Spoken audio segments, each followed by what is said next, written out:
Okay, vi er i gang. Jeg vil med udgangspunkt i de 4 udleverede illustrationer og vores forsøg forsøge at gøre rede for biologisk produktion. Kort fortalt så er biologisk produktion dannelsen af organisk stof i og af levende organismer. Det vigtigste organiske stof, som vi kender til, er glukose. Det har grundformen C6H12O6, man kan ses her. Det er vigtigt, fordi det giver planter energi, det giver næring, og det synes jeg danner det udgangspunkt for mange andre karbohydrater. Det dannes ved fotosyntese. Formlen for fotosyntesen kan ses heroppe. Carbondioxid, vand og lys kommer sammen og danner glukose og ilt.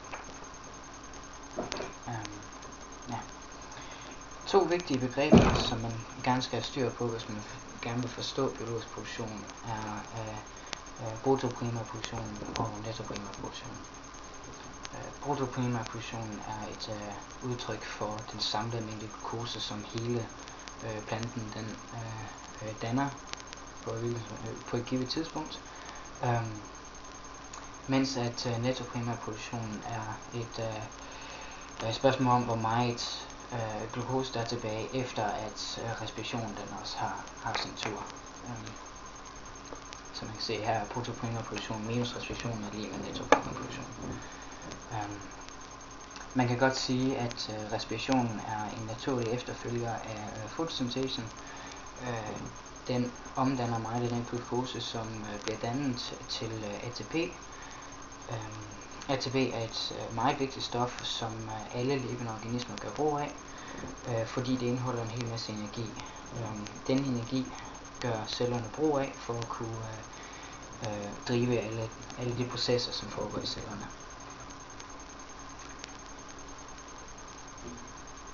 Der er en lang række faktorer, som bevirker, hvor godt en plante har det, og hvor stor dens vækst er. Vand, lys, ilt, carbondioxid, pH, jern, næringssalte generelt. Hvis en af disse faktorer er i underskud, så er den, hvad man kalder for den begrænsende faktor. Hvis nu vi antager, at vi har 2 forskellige planter her med hver sit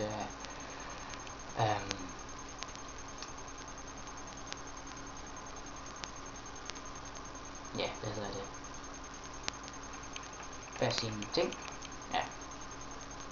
så kan man se, at på planten til venstre, så er nitrat den begrænsende faktor. For at få denne plante til at producere noget mere, for at få den i vækst igen, så er der behov for, at vi giver den noget nitrat. Hvis vi antager, at vi giver den nok nitrat til, at denne bjælke når op til det røde, så vil den næste begrænsende faktor være fosfatet herovre. Og derefter carbondioxiden og så videre. Det er det samme tilfælde på højre side. Hvis vi ønsker at forøge væksten her, så er det at give den noget fosfat. Hele det fænomen er hvad man kalder for minimumsloven. Den, der er mindst af, er også den, der begrænser. Et økosystem er et system, hvor organismer kan opretholde sig selv. Organismer i samarbejde med hinanden kan opretholde sig selv, uden indvirkning udefra. Figuren her illustrerer godt ideen bag det, og det er dog en smule oversimplificeret, men det kan godt bruges. Det hele starter med planten. Hvis der bliver spist en lille smule den af vores kanin, eller vores hare, eller hvad nu det her, så vil det ende i noget dødt organisk materiale i form af enten ekskrementer, eller at de bare falder af og går ned på jorden. Det døde organiske materiale vil så undergå en mineralisering. Mineraliseringen er omdannelsen af organisk materiale til uorganisk materiale. Det er nedbryderne, som står for det. Orme, insekter, bakterier, svampe, den slags.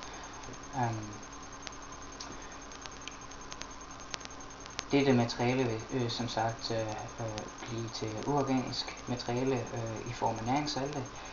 Disse vil så igen blive optaget af planten i form af osmose, vil blive bragt med af vandet. Det bliver bredt ud igennem planten, hvorved at der så bliver spist den igen, og vi får så denne cirkus, dette system. Når en levende organisme æder en anden levende organisme, så er der en overførsel af energi.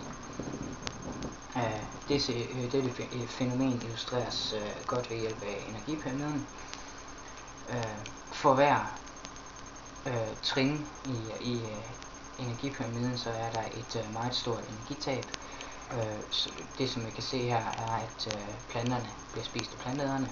Det her stykke, det farvede stykke, er det stykke, som så bliver spist. Og det er så tilfældet hver gang, det er det, som bliver spist af det næste trin.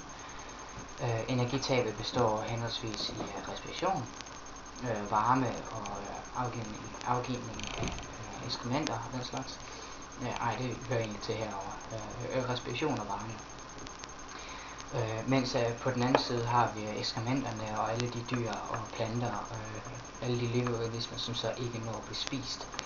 De dør simpelthen bare falder om på jorden og begynder at blive nedbrudt af nedbryderne. Det betyder, at alt på denne side er nedbrydernes. Man siger, at ca. 90% af energien for hvert trin forsvinder eller går tabt, når vi går et trin længere op.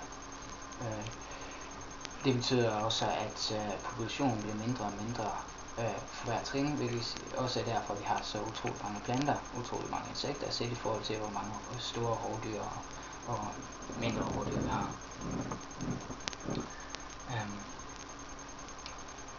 I vores forsøg vil vi gerne bestemme nettoprimærproduktionen ude på en mark. Vi vil altså bestemme den per hektar per dag. Det vi gjorde var at gå ud og vi gik ud per 2 gange og tog prøver, skar nogle planter af, gravede deres rødder op og tog dem med tilbage. Det gjorde vi per 2 gange, som sagt. Adskilt af 16 dage. Altså vi kom ud en dag, og så gik der 16 dage, før vi gik ud igen. Vi rensede dem, vejede dem og lagde dem i et varmeskab. Pointen med at lægge dem i varmeskab er at få så meget af væsken, vandet i planterne til at fordampe som overhovedet muligt, da det ikke er det, som vi gerne vil måle. Vores data så sådan ud. Vi havde 20 prøver i alt. De 12 af dem blev samlet på første dagen, og de 8 af dem blev samlet 16 dage senere. De 4 første prøver kan ses her, hvorved at vi har, før vi lagde det ind i varmeskabet, så havde den første prøve for eksempel første prøve cirka 21 gram tung. Efter vi så havde ladet den tørre, vand for damp, så var det så skunket ned til cirka 4,3. Vi har gjort det her med dem alle sammen. Sidste ende så har vi så fået et gennemsnit for vores indsamling på første dagen og for vores indsamling på den 16. dag. Det vi ønskede, det var som sagt at finde netto primærproduktion per hektar per dag. Vores område, det størrelse, som vi tog planter af, vores prøver bestod af, det var cirka 10 gange 10 cm. Det svarer til cirka det svarer til 0,01 kvadratmeter. Jeg har udregnet så til, at 0,01 kvadratmeter svarer til cirka 1 millionedel af en hektar. Vi dividerede vores gennemsnit af vægten for rødderne og grønt med 16, fordi at der var gået 16 dage med vækst, og vi ønskede at finde væksten per dag. Vi endte så med at få cirka et halvt gram per dag per det område på cirka 10 cm, 10 x 10 cm. For så at gå fra det til væksten per hektar, så dividerede jeg på halve gram med hvor millionedel af et hektar. Dermed endte jeg så med cirka en halv million gram per dag per hektar. Det svarer til cirka et halvt ton per dag per hektar. Det er et meget, meget stort tal, og jeg har også kigget lidt på nettet og snakket lidt med mine klassekammerater, og vi har alle sammen fundet ud af, at det er måske lige lidt for højt. Ideen kunne være at lade vandet fordampe i mere end en dag, lade tingene blive inde i varmeboksen i mere end en dag, for at sørge for, at alt vand det fordampet. Og desuden så var vores område og vores 10 gange 10 cm, de var meget varierende. For eksempel så var der nogen, der kom til at tage et meget for stort område, hvilket vi ikke har taget med i vores beregninger. Det fører alt sammen til, at vi har et meget højt resultat. Vores metode er dog ganske udmærket, og det er faktisk lige nok sådan, at man godt kunne gøre det.